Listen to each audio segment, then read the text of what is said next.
కట్టు పొంగల్ చేయడం రాకపోతే కట్టుకున్న దాన్ని కూడా వదిలేస్తాను అనే టైప్ అండి మా ఇంట్లో. అంత పిచ్చి అనమాట. గుళ్ళో ప్రసాదంలాగా పెడితే నాకి తింటాం. ఇంట్లో చేసుకోవడానికి ఏం ప్రాబ్లం చెప్పండి? సింపుల్గా 5 నిమిషాల్లో అయిపోతుంది అనమాట. టేస్ట్ మాత్రం నిజంగా అసలు అమృతం కన్నా దాటిపోయి ఉంటుందండి. 2 గ్లాసుల బియ్యానికి 1 గ్లాసు పెసరపప్పు వేసుకొని బాగా కడిగేసుకొని దాంట్లోనే 3 గ్లాసులు వాటర్ పోసేసి కొంచెం ఉప్పు పసుపు వేసుకొని కుక్కర్ పెట్టుకుని ఒక 2 విజిల్స్ వేసుకొని దించుకొని పక్కన పెట్టేసుకోవాలి. ఇంక తాలింపులో అంటారా, నెయ్యి కంపల్సరీ అండి.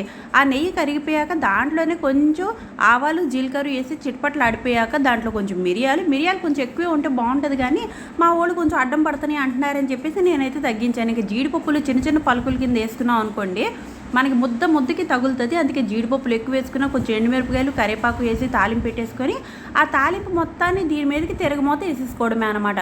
ఇప్పుడు కలిపేసుకొని దీన్ని కొబ్బరి పుట్నాల చట్నీతో తింటే ఉంటుందండి అసలు నిజంగా. దీన్ని సర్వ్ చేసే విధానం కూడా ఒకటి ఉంటుందండి. ఒక బౌల్ వేసి శుభ్రంగా రాగి సంకట ముద్దలాగా వేసి పైన నెయ్యి వేసి చట్నీ వేసుకుని తింటే అదిరిపోద్ది.